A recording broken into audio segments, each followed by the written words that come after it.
నమస్తే, నా పేరు ప్రశాంతి. ఎస్ న్యూస్ కు స్వాగతం. ముందుగా హెడ్లైన్స్ చూద్దాం. పట్టణంలో గాడి తప్పుతున్న పారిశుద్ధ్య నిర్వహణ. వీధుల్లో పేరుకుపోయి తొలగింపుకు నోచుకొని వ్యర్థపు గుట్టలు.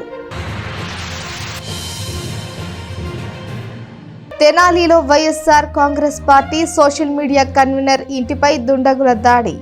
నందులపేటలో నీలి అజయ్ కుమార్ ఇంటిపై విధ్వంసానికి పాల్పడ్డ గుర్తు తెలియని వ్యక్తులు. భయభ్రాంతులకు గురైన చుట్టుపక్కల నివాసాల ప్రజలు. తెనాలిలో కల్కి మానియా. థియేటర్ల వద్ద ప్రభాస్ ఫ్యాన్స్ సందడి. సినిమా సూపర్ హిట్ టాక్ తో అభిమానుల్లో ఆనందం.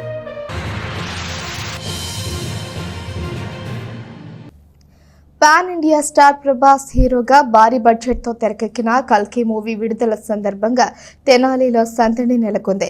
పట్టణంలోని మొత్తం 8 థియేటర్లలో ఈ సినిమా విడుదల కాక ఆయా థియేటర్ల వద్ద ప్రభాస్ అభిమానులు సందడి చేశారు. ఊహించిన దానికంటే సినిమా సూపర్ హిట్ అయింది అంటూ బెనిఫిట్ షో చూసిన అభిమానులు పేర్కొన్నారు.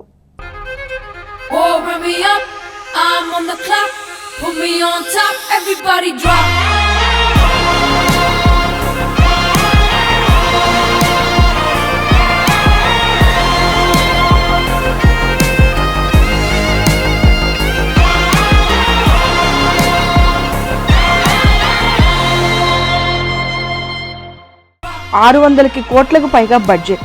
అమితాబ్ బచ్చన్, కమల్ హాసన్ వంటి దిగ్గజ నటులు. బాక్సాఫీసును బద్దలు కొట్టే స్టామినా ఉన్న pan India star Prabhas. Simple గా చెప్పాలంటే ఇది కల్కి 2898 AD cinema.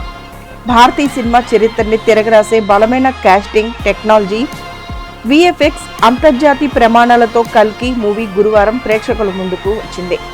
Young rebel star Prabhas హీరోగా డైరెక్టర్ నాగ్ అశ్విన్ తెరకెక్కించిన ఈ సినిమా కోసం ఫ్యాన్స్ ఎంతో ఆసక్తిగా ఎదురుచూశారు. ఎట్టకేలకు ఈ సినిమా ఇప్పుడు ఆడియన్స్ ముందుకు వచ్చింది. భారతీయ పురాణాలను ఆధారంగా తీసుకుని డైరెక్టర్ నాగ్ అశ్విన్ రూపొందించిన ఈ సైన్స్ ఫిక్షన్ ముందు నుంచి భారీ హైప్ నెలకొన్న సంగతి తెలిసిందే. కలియుగాంతంలో అవతరించే కల్కి అవతారాన్ని ఈ సినిమాలో చూపించనున్నట్లు, అంతేకాకుండా మొత్తం 3 కొత్త ప్రపంచాలను సృష్టించినట్లు చెప్పుకొచ్చారు. 600 కోట్ల రూపాయల బడ్జెట్ తో భారీ తారాగణంతో ఈ సినిమాను వైజయంతి మూవీస్ బ్యానర్ పై నిర్మించారు. మైథలాజీని సైన్స్ ఫిక్షన్ తో ముడిపెడుతూ ప్రేక్షకులకి సరికొత్త అనుభూతిని పంచినట్లుగా చెప్తున్నారు. ఈ మధ్య కాలంలో ఏ సినిమాకి రానంత బజ్, హైప్ కల్కి చుట్టూ చేరింది. దీనికి ప్రధాన కారణం నాగ్ అశ్విన్ తీసుకున్న సబ్జెక్ట్ అని చెప్పొచ్చు. Cinema first half, second half మొత్తం అదిరిపోయిందంటూ అభిమానులు చెప్తున్నారు. తెనాలిలో ఉదయం 4 గంటలకే మొదటి షో చూసిన ప్రభాస్ అభిమానులు సినిమా హిట్ టాక్ స్వంతం చేసుకోవటం పట్ల సంతోషం వ్యక్తం చేస్తున్నారు. సూపర్ అన్న, ఇంతటికి ఎవరు ఎక్స్పెక్ట్ చేయండి ప్రభాస్ కి కర్ణుడి క్యారెక్టర్. క్లైమాక్స్ అయితే క్లైమాక్స్ కోసం సినిమా చూడొచ్చు అన్న. ఇంకోసారి 100-200 crores ఫస్ట్ డే పక్కా. ఇది గుర్తుపెట్టుకోండి.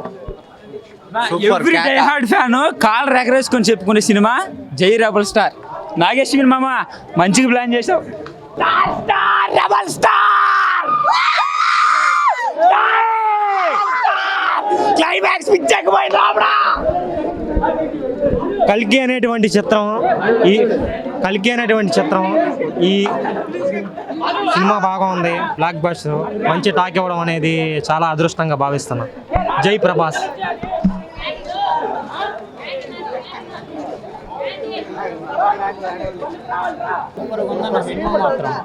ఎక్సలెంట్. బాహుబలిని మించి ఉన్న సినిమా. బాగుంది సినిమా, బాగుంది, చూడటానికి థ్రిల్లింగ్ గా ఉంది. సూపర్. చాలా చాలా బాగుంది పిక్చర్, చూడదగ్గ పిక్చర్, ఒకసారన్నా చూడాలి. చాలా బాగుంది అన్న బొమ్మ, బ్లాక్ బాస్టర్ చాలా బాగుంది. ప్రభాస్ ఫ్యాన్స్ తగ్గేది లేదు వెనక్కి. సినిమా మాత్రం లెవెల్ బాబాయ్. రికార్డు బ్రేక్ చేశాడు ప్రభాస్. చాలా కాదు సినిమా ఆల్రెడీ బాహుబలి ఆడిపోయి మిర్చిపోయింది. బాగుందండి సినిమా, చాలా బాగుంది. సెకండ్ హాఫ్ బాగుంది, ఫస్ట్ హాఫ్ కొంచెం స్లోగా ఉంది, ఇంకా బాగా తీసుండాల్సింది.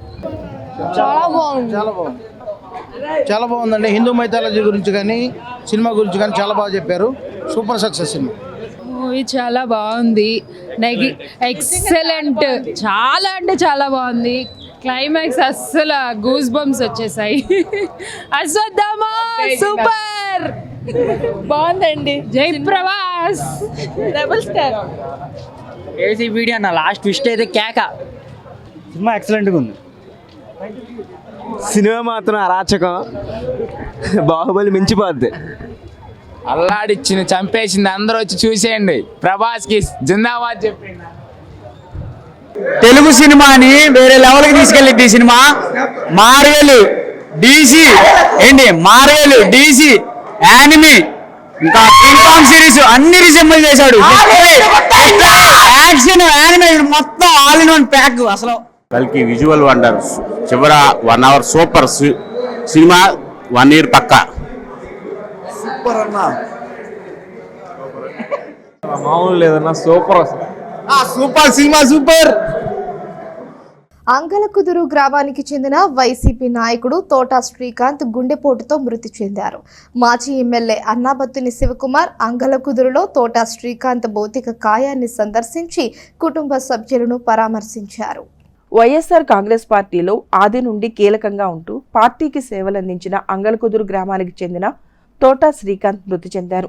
బుధవారం రాత్రి గుండెపోటుతో ఆయన కన్నుమూశారు. తోటా శ్రీకాంత్కు భార్య, 2 కుమార్తెలు ఉన్నారు.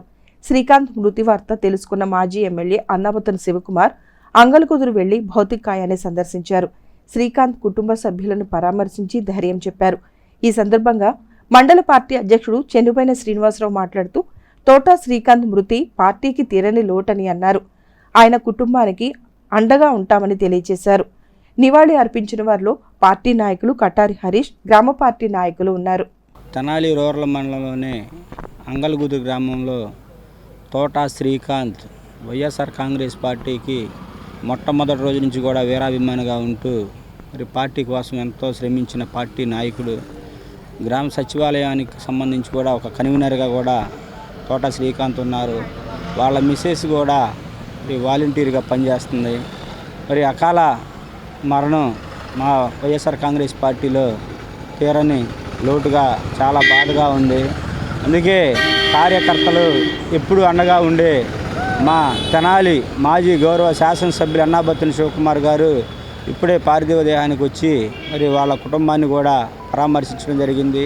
తప్పకుండా అతి కొద్ది అనాది కాలంలోనే ఆ కుటుంబానికి తప్పకుండా కూడా వైఎస్ఆర్ కాంగ్రెస్ పార్టీ ద్వారా మరి తెనాలి మాజీ గౌరవ శాసనసభ్యులు అన్నాబత్తుని శివకుమార్ గారు కూడా తప్పకుండా ఆ కుటుంబానికి న్యాయం చేస్తామని కూడా పార్టీ తరఫున ఈ సందర్భంగా తెలియజేసుకుంటూ తోటా శ్రీకాంత్ కుటుంబానికి మరి ప్రగాఢ సానుభూతి తెలియజేసుకుంటూ మరి పాప నిజంగా వాళ్ళ చిన్న పిల్లలు 2 ఆడపిల్లలు, ఆ 2 ఆడపిల్లలకు కూడా తప్పకుండా నిజమైన న్యాయం చేస్తానని చెప్పి కూడా మా గౌరవ తెనాలి మాజీ శాసనసభ్యులు అన్నాబత్తుని శివకుమార్ గారు కూడా మాట ఇచ్చున్నారు. తప్పకుండా ఆ కుటుంబానికి న్యాయం చేస్తాం వైఎస్ఆర్ కాంగ్రెస్ పార్టీ తరఫున అని చెప్పి కూడా ఈ సందర్భంగా మారేసుపేటలోని ఎన్సీఆర్ఎం హై స్కూల్లో టీసీ ఇవ్వకుండా ఇబ్బంది పెడుతున్నారు అంటూ ఓ విద్యార్థిని తల్లి బుధవారం ఆందోళనకు దిగిన విషయం తెలిసిందే. ఈ ఘటనపై డిప్యూటీ డీఈఓ జి శాంతకుమారి గురువారం విచారణ చేపట్టారు. స్థానిక మారుస్పేటలోని ఎన్సీఆర్ఎం హై స్కూల్లో చదువుతున్న తమ కుమారుడికి టీసీ ఇవ్వమని గత 13 రోజులుగా స్కూల్ చుట్టూ తిరుగుతున్నా స్పందించడం లేదంటూ ఎన్ అనురాధ అనే మహిళ బుధవారం స్కూల్ వద్ద ఆందోళనకు దిగిన నేపథ్యంలో ఈ ఘటనపై విద్యాశాఖ ఉన్నతాధికారులు గురువారం విచారణ చేపట్టారు. తమ కుమారుడు సాత్విక్ 5వ తరగతి వరకు ఈ స్కూల్లో చదవగా 6వ తరగతి తమ గ్రామమైన నందివెలుగులో చేర్పించేందుకు విద్యార్థి తల్లి అనురాధ టీసీ కోసం దరఖాస్తు చేసుకుంది. టీసీ ఇవ్వటం ఆలస్యం కావడంతో రోజుల తరబడి తమను తిప్పుతున్నారంటూ ఆమె ఆందోళనకు దిగింది. ఈ నేపథ్యంలో గురువారం మధ్యాహ్నం ఎన్సీఆర్ఎం స్కూలుకు వచ్చిన డిప్యూటీ డీఈఓ ఈ శాంతకుమారి, ఎంఈఓ మేకల లక్ష్మీనారాయణ విచారణ జరిపారు. స్కూల్ ప్రధానోపాధ్యాయుడు బషీర్ అహ్మద్ను అడిగి వివరాలు తెలుసుకున్నారు. మరోసారి ఇటువంటి ఘటనలు జరగకుండా చూడాలని సూచించారు. తల్లిదండ్రులు తమకు ఏమైనా ఇబ్బంది ఉంటే తమ దృష్టికి తీసుకురావాలని వారు సూచించారు. మరి ఒక పేరెంట్ టీసీ కోసం ఎన్సీఆర్ఎం హై స్కూల్కి రావటం జరిగింది. వాళ్ళ బాబు ఇక్కడ 5th కంప్లీట్ చేసినాడు. ఎన్ సాత్విక్ అనే స్టూడెంట్కి వాళ్ళ మదర్ టీసీ కోసం రావటం జరిగింది. మరి టీసీ ఇవ్వలేదని ఆమె కొంచెం ఆవేశంతో మరి మీడియా వాళ్ళకి అప్రోచ్ అయ్యి మాకు టీసీ ఇవ్వట్లేదు, నన్ను ఇబ్బంది పెడుతున్నారని చెప్పడం జరిగింది పేరెంటు. మరి వెంటనే మాకు అది మీడియాలో రాగా అంటే నేను డిఐఓగా ఇక్కడికి మరి ఈరోజు 27వ తారీఖు పాఠశాలకి ఎంక్వైరీకి రావటం జరిగింది. మరి ఆమె 18వ తారీఖు టీసీకి అప్లై చేసుకోవడం జరిగింది. మరి పని ఒత్తిడి భారం వలన హెచ్ఎం గారు 25వ తారీఖు ఆమెకు టీసీని ఇష్యూ చేయడం జరిగింది. 26వ తారీఖు ఆ బాబుకి స్టూడెంట్ కిట్ కూడా అందించడం జరిగింది. వచ్చిన వరకు మొత్తం కూడా అందించడం జరిగింది. మరి ఇటువంటి పొరపాటు ఇంకోసారి చేయొద్దని మరి హెడ్ మాస్టర్ గారిని కూడా నేను గట్టిగా అడిగినాను. స్టాఫ్తో కూడా మాట్లాడటం జరిగింది. మరి ఇటువంటి పొరపాట్లు రెక్టిఫై కాకుండా ఈ డివిజన్లో ఎటువంటివి మరలా టీసీ కోసం పేరెంట్స్ని ఇబ్బంది పెట్టడం అలాంటివి జరగకుండా నేను చూసుకుంటాను. Thank you so much. నిన్న మీడియాలో వచ్చినటువంటి కథనం ప్రకారం మరి ఒక పేరెంట్ అనురాధ అనేటువంటి పేరెంట్ కొమ్మునూరి సాత్విక్ని ఈ పాఠశాల 5వ తరగతి చదివించారు. 6వ తరగతి కోసం వారు దూరం అవటం వల్ల నందివేలు స్కూల్లో చేర్పించడం కోసం 18వ తారీఖు అప్లై చేయడం జరిగింది. అయితే ప్రధాన ఉపాధ్యాయులు మరి పనిభారం ఉండటం వల్ల వారు ఇవ్వలేకపోయామని చెప్పారు. వెంటనే 25వ తారీఖు ఆ రికార్డ్ షీట్ ఇచ్చారు. 26వ తారీఖు స్టూడెంట్ కిట్ కూడా ఇవ్వడం జరిగింది. వెంటనే స్పందించి ఇక్కడికి రావడం జరిగింది. తల్లిదండ్రులు నేను కోరేది ఏంటంటే ఎటువంటి ఇష్యూస్ ఉన్నప్పుడు వెంటనే మరి డివైఓ ఆఫీస్కి కానీ ఎంఈఓ ఆఫీస్కి కానీ తెలియజేయండి. వెంటనే సకాలంలో ఇచ్చే విధంగా మేము చేస్తాము. ఇబ్బంది పడాల్సిన అవసరం లేదు, ఆధారపడాల్సిన అవసరం లేదు. లేకపోతే మరి మీరు ఏది కూడా ఇబ్బంది పడకుండా మాకు వచ్చి చెప్పండి, మేము వెంటనే ఇప్పిస్తాము. ఈరోజు వెంటనే వచ్చి మీరు ఎంక్వైరీ చేయడం జరిగింది. చేసినప్పుడు ఈ విషయాలు తెలియజేసి పేరెంట్తో కూడా మాట్లాడినప్పుడు ఆ పేరెంట్ ఆ బాబుని నందివేలుకు జిల్లా పరిషత్ పాఠశాల నందివేలు చేర్చారు. 1వ తరగతి పిల్లవాడిని గవర్నమెంట్ స్కూల్లో నందివేలులో రెగ్యులర్ స్కూల్లో చేర్పించడం జరిగింది. కాబట్టి ప్రధానోపాధ్యాయుల్ని మిగిలినటువంటి వాళ్ళందరినీ కోరేది ఏంటంటే తల్లిదండ్రులు వచ్చినప్పుడు వెంటనే వారికి కావాల్సినటువంటి ఇన్ఫర్మేషన్ కావచ్చు, కావాల్సినటువంటి రికార్డ్ షీట్స్ కావచ్చు, టీసీలు కావచ్చు వెంటనే ఇవ్వవలసిందిగా మరి వాళ్ళకి తెలియజేయడం జరిగింది. ఇది ఇంకోసారి పునరావృతం కాకుండా మరి చర్యలు తీసుకునేదానికి మీ ముందుకి తెలియజేస్తాం. ఎన్సీఆర్ స్కూల్ ప్రధానోపాధ్యాయుడు మాట్లాడుతున్నాను. రీఓపెనింగ్ తర్వాత 5వ తరగతి చదివే కొమ్మూరు సాత్విక్ అనే అబ్బాయి తల్లి అనురాధ ఆమె టీసీ కోసం 18వ తారీఖున అప్లై చేశారు. అయితే మనం ఇక్కడ స్ట్రెంత్ వచ్చేసి దాదాపు 1000 మంది ఉన్నారు కాబట్టి 10th క్లాస్ పాస్ అయిన వాళ్ళకి ముందు ఇస్తాను, పనిభారం వల్ల ఆ టయానికి ఇవ్వలేకపోయాము. అయితే స్వయంగా నాకు వచ్చి కలవలేదు, క్లర్క్కి చెప్పి వెళ్ళిపోయింది. కాబట్టి నేను తర్వాత 25వ తారీఖున ఇచ్చేసాను. 26వ తారీఖు టీసీ ఇవ్వడం అనేది 25వ తారీఖు జరిగింది. 26వ తారీఖున మరలా తల్లి వచ్చేసి పుస్తకాలు కుదిరితే మొత్తం స్కూల్ కిట్ కూడా ఇవ్వడం జరిగింది. అయితే టెక్స్ట్ బుక్ అయిపోయింది మనకి ఇచ్చినటువంటివి, వచ్చిన తర్వాత ఇస్తామన్నాము. అయితే ఆమె కొద్దిగా పాఠశాల సిబ్బంది మీద కొద్దిగా ఎక్కువగా మాట్లాడి కొద్దిగా అరుచుకోవడం అనేది జరిగింది. అదేవిధంగా మీడియా వాళ్ళని కూడా పిలిచి ఈ విషయం మీడియా ద్వారా కూడా చెప్పడం వల్ల పేపర్కి రావడం అనేది జరిగింది. ఇక ముందు ఇలాంటివి జరగకుండా చూసుకుంటామని హామీ ఇస్తున్నాను. పట్టణంలోని మున్సిపల్ ఉర్దూ పాఠశాలలో విద్యార్థులకు స్టీల్ బాక్సులు పంపిణీ చేశారు. లయన్స్ క్లబ్ ఆఫ్ తెనాలి స్నేహ వ్యవస్థాపకుడు కాకరపర్తి సుబ్రహ్మణ్యం పుట్టినరోజు సందర్భంగా ఈ కార్యక్రమం చేపట్టారు.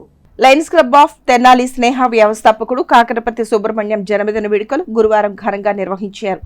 స్థానిక పాత సత్యనారాయణ టాకీస్ రోడ్లోని మున్షీ మస్తాన్ ఉర్దూ స్కూల్లో విద్యార్థులకు స్టీల్ బాక్సులు పంపిణీ చేశారు. పలువురు సభ్యులు పాల్గొని కాకరపర్తి సుబ్రహ్మణ్యంకు పుట్టినరోజు శుభాకాంక్షలు తెలియజేశారు. ఈ సందర్భంగా క్లబ్ అధ్యక్షుడు సాతులూరి రాంప్రసాద్ మాట్లాడుతూ తన పుట్టినరోజున ప్రతి సంవత్సరం సేవా కార్యక్రమాలు నిర్వహిస్తున్న కాకరపర్తి సుబ్రహ్మణ్యంను అభినందించారు. ఈ కార్యక్రమంలో కార్యదర్శి నేరెళ్ల కృష్ణమోహన్ రావు, డాక్టర్ కొత్తపల్లి రాజకుమార్, జవ్వాజీ శ్రీనివాసరావు, పాదర్తి వెంకటేశ్వరరావు, కొణిజేటి రమేష్ కృష్ణ, స్కూల్ ఉపాధ్యాయుని షేక్ రాబియా, తుల్లెమెల్లి వరప్రసాద్ తదితరులు పాల్గొన్నారు. లయన్స్ క్లబ్ ఆఫ్ తెనాలి స్నేహ ఆధ్వర్యంలో ఈరోజు జూన్ 27 నా పుట్టినరోజు సందర్భంగా లయన్ కాకరపర్తి సుబ్రహ్మణ్యం నేను నా పుట్టినరోజు సందర్భంగా సేవా కార్యక్రమాల్లో భాగంగా ఈరోజు తెనాలి పాత సత్యనారాయణ టాకీస్ రోడ్లో ఉన్నటువంటి మున్షీ మస్తాన్ ఉర్దూ ఎలిమెంటరీ స్కూల్లోని విద్యార్థులందరికీ స్టీల్ టిఫిన్ బాక్సులు, అలాగే పలకలు, బ్రెడ్స్ అవి పంపిణీ చేయడం జరిగింది. ఇవాళ చదువు అనేది ఎంత విలువైందంటే చిన్నతనంలోనే చదువుకోవాలనే కోరిక ఉండి చదువుకునే అవకాశం లేక బాల కార్మికులుగా మారి బతుకుబాట కొనసాగిస్తూ బాల్యాన్ని కోల్పోతున్న ఎంతోమంది బాలలు బడులకు దూరంగా ఉంటున్నారు. అందువల్ల తల్లిదండ్రులు తమ బిడ్డల గురించి కొంచెం ఆలోచన చేయాలి. ప్రతి పిల్లవాడిని బడికి పంపిస్తే మనకి విద్య నేర్చుకొని విజ్ఞానంతో పాటు చదువు సంస్కారం నేర్చుకుంటారు. విద్య నేర్చుకోవడానికి కులం మతం అలాగే డబ్బు హోదా పేదరికం అలాంటివి ఏమి ఉండవు. అందువల్ల చదువు వల్ల సంస్కారం బుద్ధి ముఖ్యంగా తెలివితేటలు పెరుగుతాయి. మా Lions club of Tenali Sneha founder అయినటువంటి లయన్ కాకరపతి సుబ్రహ్మణ్యం గారు వారి జన్మదిన సందర్భంగా లయన్స్ క్లబ్ ఆఫ్ తెనాలి స్నేహ తరపున ఈ యొక్క పెరుగు మార్కెట్లో ఉన్నటువంటి ముస్లిమ్స్ ఆ యొక్క స్కూల్లో పిల్లలకు అవసరమైనటువంటి మరి టిఫిన్ బాక్సెస్ వారు ఉచితంగా పిల్లలందరికీ కూడా పంచిపెడుతూ వచ్చినారు. చూసినట్లయితే విద్య లేని వారు ఇంత పశువు అని చెప్పబడుతూ ఉన్నది. మరి చదువు సంస్కారాన్ని నేర్పుతుంది. ఉన్నత స్థితి రావడానికి చదువు అనేది చాలా అవసరం. కేరళ ప్రథమ స్థానంలో ఉంది అక్షరాభ్యస్తలో. అదేవిధంగా గతంతో పోలిస్తే మన రాష్ట్రం కూడా చాలా అక్షరాస్యతలో ముందంజలోకి వస్తూ ఉన్నది. ఇంకా కూడా అనేక మంది డ్రాపర్స్ ఉంటా ఉన్నాడు. ఇంకా చిన్నపిల్లలను ఈ యొక్క మరి పనులకు పంపించడం వల్ల వాళ్ళు వచ్చేటువంటి ఆ యొక్క దాంతో తృప్తి పడుతూ ఉన్నారు. అయితే వారికి మంచి భవిష్యత్తు ఉండదు. కాబట్టి ఇది గమనించి మీ బిడ్డలు ఉన్నత స్థితికి రావాలన్నా, వారు ఒక భారత పౌరులుగా తీర్చిదిద్దబడాలన్నా, నేటి బాలలే రేపటి పౌరులని చెప్పినట్టు వారు ఉన్నతమైన స్థితికి వచ్చి మన యొక్క సమాజానికి ఒక ఉన్నత స్థితి తీసుకురావడానికి వారు కూడా వాళ్ళ కాళ్ళ మీద వాళ్ళు నిలబడి మన దేశానికి కూడా మంచి కీర్తి ప్రతిష్టలు తీసుకురావాలంటే చదువు అనేది చాలా అవసరం. అది చాలా ప్రాధాన్యతను సంతరించుకుంది. కాబట్టి ప్రతి ఒక్కరు కూడా మీ పిల్లలను ప్రోత్సహించి మరి ముఖ్యంగా ఈ యొక్క స్లమ్ ఏరియాస్లో ఉన్నటువంటి పిల్లలు డ్రాపర్స్గా ఎక్కువ మంది అవుతూ ఉన్నారు. కాబట్టి వారు గమనించి వారి బిడ్డలను మరి ఆ యొక్క మంచి చదువు సక్రమంగా చదివించుకున్నట్టయితే ఉన్నత స్థితిలో వారి భవిష్యత్తు కూడా ఉంటుందని. తెనాలిలో YSR Congress party social media convener ఇంటిపై దుండగులు దాడికి పాల్పడ్డారు. నందులపేటలోని నీలి అజయ్ కుమార్ ఇంటి వద్దకు అర్ధరాత్రి వచ్చిన 10 మందికి పైగా దుండగులు ఇంట్లో సామాగ్రి మొత్తం ధ్వంసం చేసి విధ్వంసానికి పాల్పడ్డారు. తెనాలిలో ఎన్నడూ లేని విధంగా ఇటువంటి దాడులు జరగడం పట్ల సర్వత్రా ఆందోళన వ్యక్తమవుతోంది.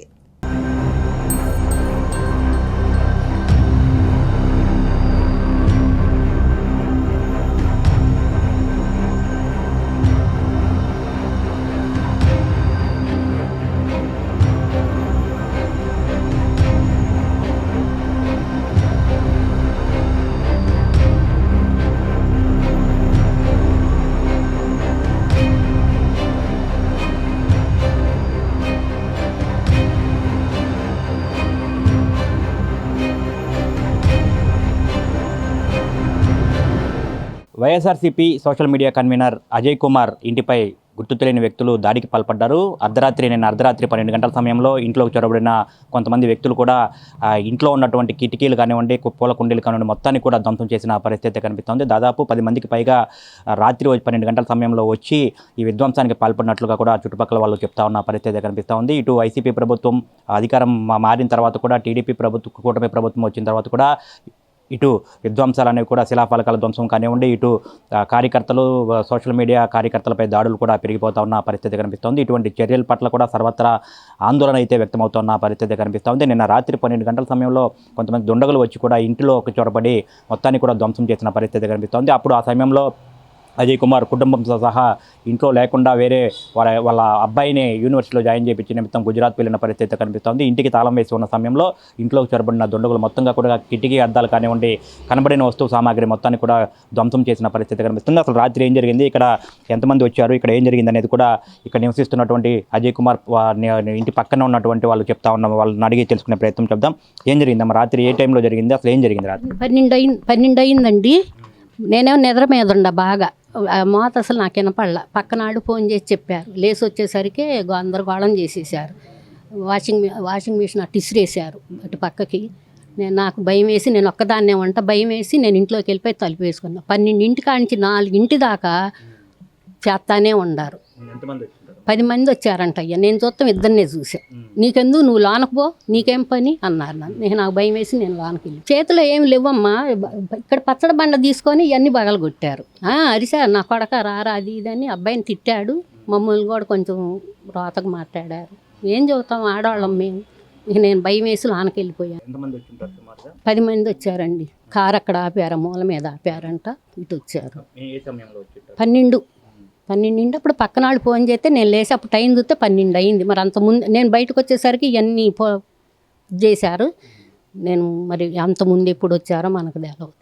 ఖచ్చితంగా చూసుకుంటే నిన్న రాత్రి 12 గంటల సమయంలో దాదాపు 10 మందికి పైగా కుర్రాళ్ళందరూ కూడా కారులో వచ్చి కారు పక్కన ఆపి ఇంట్లోకి, అంటే నందులపేటలో ఉన్నటువంటి వినాయకుడి గుడి బజార్లో పక్కన ఉన్నటువంటి అజయ్ కుమార్ ఫస్ట్ ఫ్లోర్లో నివాసం ఉంటున్నారు. ఆయన గత 16 సంవత్సరాలుగా కూడా ఇంట్లో వాళ్ళు అద్దెకుంటున్నట్టుగా కూడా 16 సంవత్సరాల నుంచి కూడా ఈ ఇంట్లో వాళ్ళు అద్దెకుంటున్నట్టుగా కూడా పక్కన చుట్టుపక్కల వాళ్ళు చెప్తా ఉన్న పరిస్థితి కనిపిస్తుంది. రాత్రి 12 గంటల సమయంలో వచ్చిన దాదాపు 10 మందికి పైగా కుర్రాళ్ళు వచ్చి ఈ విధ్వంసానికి పాల్పడినట్టుగా కూడా చెప్తా ఉన్నారు. 12 గంటల నుంచి కూడా 4 గంటల వరకు కూడా ఈ విధ్వంసకాండ అనేది కూడా కొనసాగించినట్లుగా కూడా చెప్తా ఉన్న పరిస్థితి కనిపిస్తూ ఉంది. ఫస్ట్ ఫ్లోర్లో వీళ్ళు నివాసం ఉంటున్న నేపథ్యంలో కూడా ఆ మెట్లు ఎక్కే దగ్గర నుంచి కూడా ఆ విధ్వంసాన్ని కూడా మొత్తంగా కూడా స్టార్ట్ చేసుకుంటా వచ్చి మొత్తం ఆ చెప్పుల స్టాండ్ దగ్గర నుంచి పూల కుండీల దగ్గర నుంచి కూడా ఇటు కిటికీ అద్దాలు మెష్ మొత్తంగా కూడా ధ్వంసం చేసి ఇటు బయట పెట్టున్నటువంటి వాషింగ్ మిషన్ కూడా ఈ ఫస్ట్ ఫ్లోర్ నుంచి కూడా కిందకి విసిరేసిన పరిస్థితి కనిపిస్తుంది. కిటికీ అద్దాలు ధ్వంసం చేసి కిటికీలో నుంచి కూడా లోపలికి కబోర్డులు కానివ్వండి, ఇటు ఇతరత్ర వస్తు సామాగ్రి మొత్తాన్ని కూడా ధ్వంసం చేసిన పరిస్థితి కనిపిస్తుంది. మొత్తంగా చూసుకుంటే కనుక వైసీపీ ప్రభుత్వం మారంగానే కూడా ఇటు ఈ విధ్వంసకాండ అనేది కూడా కొనసాగిస్తున్న పరిస్థితి కనిపిస్తూ ఉంది. ఇటు శిలాఫలకాల ధ్వంసం కానివ్వండి, తెనాలి పట్టణంలో ఎప్పుడు ఇటువంటి పరిస్థితులు అనేది కూడా లేదని చెప్పిన కూడా ఇటు రాజకీయ నాయకులు, రాజకీయ విశ్లేషకులు, ప్రజలు కూడా చెప్తా ఉన్న పరిస్థితి కనిపిస్తూ ఉంది. గత కొన్ని సంవత్సరాలుగా కూడా తెనాలి పట్టణంలో ఎప్పుడు కూడా ఇటువంటి పరిస్థితి లేదు. ఇటు శిలాఫలకాల ధ్వంసం కానివ్వండి, ఇటు కార్యకర్తలు, పార్టీ శ్రేణుల మీద ఇళ్ల మీద దాడులు కానివ్వండి, ఎప్పుడు కూడా ఇటువంటి పరిస్థితి లేదని చెప్పి కూడా చెప్తా ఉన్నారు. దాదాపుగా వైఎస్ఆర్సీపీ ప్రభుత్వం 5 సంవత్సరాల నుంచి కూడా అధికారంలో ఉన్న నేపథ్యంలో కూడా ఎప్పుడు కూడా శిలాఫలకాల ధ్వంసం కానివ్వండి, గత ప్రభుత్వ హయాంలో ఏర్పాటు చేసిన శిలాఫలకాలను ధ్వంసం చేయడం కానివ్వండి, ఆ పార్టీ నాయకుల, కార్యకర్తలు, నాయకుల ఇళ్ల మీదకి వెళ్ళి దాడులు చేయడం కానివ్వండి, ఎప్పుడూ లేదని కూడా కొంతమంది అయితే రాజకీయ విశ్లేషకులు అయితే చెప్తా ఉన్న పరిస్థితి. తెనాల్లో ఎప్పుడూ లేని విధంగా కూడా కొత్త సంస్కృతి అనేది కూడా నాంది పలకడం అనేది ఎంతవరకు సమంజసం అనేది కూడా చెప్తా ఉన్న పరిస్థితి కనిపిస్తూ ఉంది. ఇటు కార్యకర్తలు, పార్టీ శ్రేణుల మీద దాడులు అనేది కూడా సరైనది కాదు. అది ఉంటే కనుక లీగల్గా ఎవరు తప్పు చేసినా, ఎవరు ఒప్పు చేసినా సరే, ఎవరైనా పొరపాట్లు చేస్తుంటే కనుక వారిపై కూడా లీగల్గా ప్రొసీడ్ అవ్వాలి. పోలీసుల ద్వారా కూడా కేసులు పెట్టుకొని వాటి ద్వారా లీగల్గా ప్రొసీడ్ అవ్వాలి తప్పితే ఇటువంటి వ్యక్తిగత దాడులు, ఇళ్ల మీద దాడులు, భయభ్రాంతులకు గురి చేసే పరిస్థితి అనేది కూడా కరెక్ట్ కాదని కూడా చెప్తా ఉన్న పరిస్థితి కనిపిస్తోంది. రాత్రి 12 గంటల సమయంలో అజయ్ కుమార్ ఇంటి మీదకి వచ్చిన దుండగులు దాదాపు 10 మందికి పైగా ఈ విధ్వంసానికి పాల్పడిన నేపథ్యంలో కూడా చుట్టుపక్కల వాళ్ళందరూ కూడా భయభ్రాంతులకు గురైన పరిస్థితి కనిపిస్తోంది. వారిని కూడా దుర్భాషలాడినట్టుగా కూడా తమను కూడా ఆపే ప్రయత్నం చేసిన తమను కూడా దుర్భాషలాడారు, మీకు ఎందుకని చెప్పిన కూడా దుర్భాషలాడి బూతులు మాట్లాడిన పరిస్థితి కనిపిస్తుందని చెప్పి కూడా చెప్తా ఉన్నారు. ఇటువంటి పరిస్థితి అనేది కూడా తెనాల్లో ఎప్పుడూ ఇటువంటి పరిస్థితి లేదు. ఇటువంటి చర్యలకు అనేది కూడా, ఇటువంటి దాడులు, విధ్వంసాలు అనేది కూడా కరెక్ట్ కాదని చెప్పి కూడా చెప్తా ఉన్న పరిస్థితి. కెమెరామెన్ భాస్కర్తో Gopichand, S news. Helping soldiers స్వచ్ఛంద సేవా సంస్థ ఆధ్వర్యంలో మున్సిపల్ ఎలిమెంటరీ స్కూల్ విద్యార్థులకు పుస్తకాలు పంపిణీ చేశారు. సంస్థ సేవలను పలువురు అభినందించారు. స్థానిక నందులపేటలోని మున్సిపల్ ఎలిమెంటరీ స్కూల్లో చదువుకుంటున్న విద్యార్థులకు పుస్తకాల పంపిణీ కార్యక్రమం గురువారం నిర్వహించారు. హెల్పింగ్ సోల్జర్స్ స్వచ్ఛంద సేవా సంస్థ ఆధ్వర్యంలో నిర్వహించిన కార్యక్రమంలో జాస్తి Mohan Rao, 1 town PS writer Venkatesh, doctor Angel Richards తదితరులు పాల్గొని చిన్నారులకు పుస్తకాలు అందజేశారు. వివిధ సేవా కార్యక్రమాలు చేపడుతున్న హెల్పింగ్ సోల్జర్స్ స్వచ్ఛంద సేవా సంస్థ నిర్వాహకుడు ఇనాయతుల్లా వారి మిత్ర బృందాన్ని అభినందించారు. కార్యక్రమంలో శివ, తేజ, భువన్, రవి, సాయి తదితరులు పాల్గొన్నారు. అందరికీ నమస్కారం. ఈరోజు నందులపేట ఎన్డీకే కాలనీలో ఉంటున్న ఎలిమెంటరీ స్కూల్లో చిన్నపిల్లలకు బుక్స్ పంపిణీ కార్యక్రమం ఏర్పాటు చేయడం జరిగింది. ఇక్కడ ముఖ్యంగా బుక్స్ పంపిణీ కార్యక్రమం దేనికోసం పెట్టామంటే, ఈ రోజున హెల్పింగ్ సోల్జర్స్ స్వచ్ఛంద సేవా సంస్థ అనేక సేవా కార్యక్రమాలు చేసుకుంటూ మరీ ముఖ్యంగా స్లమ్ ఏరియా నుంచి చిన్నపిల్లలు హై స్కూల్స్కి వస్తున్నారు. మరి కొంతమంది వాళ్ళకి బుక్స్ దొరకక చాలా ఇబ్బంది పడుతున్నారు. అలాంటి చిన్నపిల్లలకు ఈ రోజున మన హెల్పింగ్ సోల్జర్స్ స్వచ్ఛంద సేవా సంస్థ నుంచి దాతలందరి సహాయ సహకారంతో వాళ్ళకి బుక్స్ పంపిణీ కార్యక్రమం ఏర్పాటు చేయడం జరిగింది. అలాగే ఇక్కడ చదువుకుంటున్న పిల్లలు భవిష్యత్తులో కూడా ఉన్నత చదువులకు వెళ్ళినప్పుడు మాలాంటి స్వచ్ఛంద సేవా సంస్థలు ముందుకొచ్చి సహాయ సహకారాలు అందిస్తామని తెలియజేస్తూ, మరీ ముఖ్యంగా స్లమ్ ఏరియా నుంచి వచ్చి చదువుకుంటున్న పిల్లలు కాలేజీల పరంగా కానీ, స్కూల్స్ పరంగా కానీ ఆర్థికంగా ఎవరైనా ఇబ్బంది పడుతున్న చదువు కోసం మాలాంటి స్వచ్ఛంద సేవా సంస్థలు సంప్రదిస్తే వాళ్ళకి కాలేజీ ఫీజు కట్టడానికి మేము సిద్ధంగా ఉన్నాము. ఎల్లప్పుడూ బ్యాక్బోన్ సపోర్టుగా హెల్పింగ్ సోల్జర్స్ స్వచ్ఛంద సేవా సంస్థ ఉంటుందని. ఈరోజు నందులపేటలో గల ఎలిమెంటరీ స్కూల్లో బుక్కులు పంపిణీ కార్యక్రమానికి నన్ను ఇన్వైట్ చేసిన మా స్నేహితులకి కృతజ్ఞతలు తెలుపుకుంటున్నాను. ఇంత చిన్న వయసులోనే ఇలాంటి కార్యక్రమాలు చేస్తున్నందుకు అతను చూస్తే నాకు చాలా గర్వంగా ఉంది. ఈ చిన్న వయసులో ఇంత మంచి కార్యక్రమం చేస్తున్నందుకు ఆ దేవుడు ఆశీస్సులో వినేతలాగా ఇప్పుడు ఉండాలని కోరుకుంటూ, ఇంకా ఇలాంటి మంచి మంచి కార్యక్రమాలు ఎన్నో చేస్తూ వాటిలో మమ్మల్ని భాగస్వాములుగా చేయాలని కోరుకుంటూ, పిల్లలకి చదువుల్లో మంచిగా ముందుకు వెళ్ళాలని వాళ్ళకి. అందరికీ నమస్కారం అండి. ఈరోజు ఎంఈఎస్ అండి కాలనీలో ఉన్న ఈ స్కూల్కి నేను రావడం చాలా హ్యాపీగా ఉంది. లిటరల్గా ఈరోజు మేము ఈ కార్యక్రమం చేయడానికి హెల్పింగ్ సోల్జర్స్ నుంచి అలాగే ఇన్ను గారు కూడా మాకు చాలా సపోర్ట్ చేస్తున్నారు. లిటరల్గా ఇలాంటి సేవలు ఇంకా ఎన్నో చేయాలని మనస్ఫూర్తిగా కోరుకుంటున్నాము. అండ్ మేము కూడా ఇంకా అలాగే ఈ హెల్పింగ్ సోల్జర్స్కి ఇంకొంచెం ఈరోజు చేసిన దానికన్నా ఇంకొంచెం బెటర్గా చేయాలని మేము కోరుకుంటున్నాము. So thanks to helping soldiers ఇన్ను గారు, ఇంకా అలాగే మీరు కూడా ఇంకా మంచి మంచి కార్యక్రమాలు చేయాలని కోరుకుంటున్నాము. తెనాలి పట్టణంలో పారిశుద్ధ్య నిర్వహణ పూర్తిగా గాడి తప్పుతోంది. వీధుల్లో వ్యర్థాలను సకాలంలో తొలగించకపోవడంతో ఆయా ప్రాంతాలు దుర్గంధభరితంగా మారుతున్నాయి.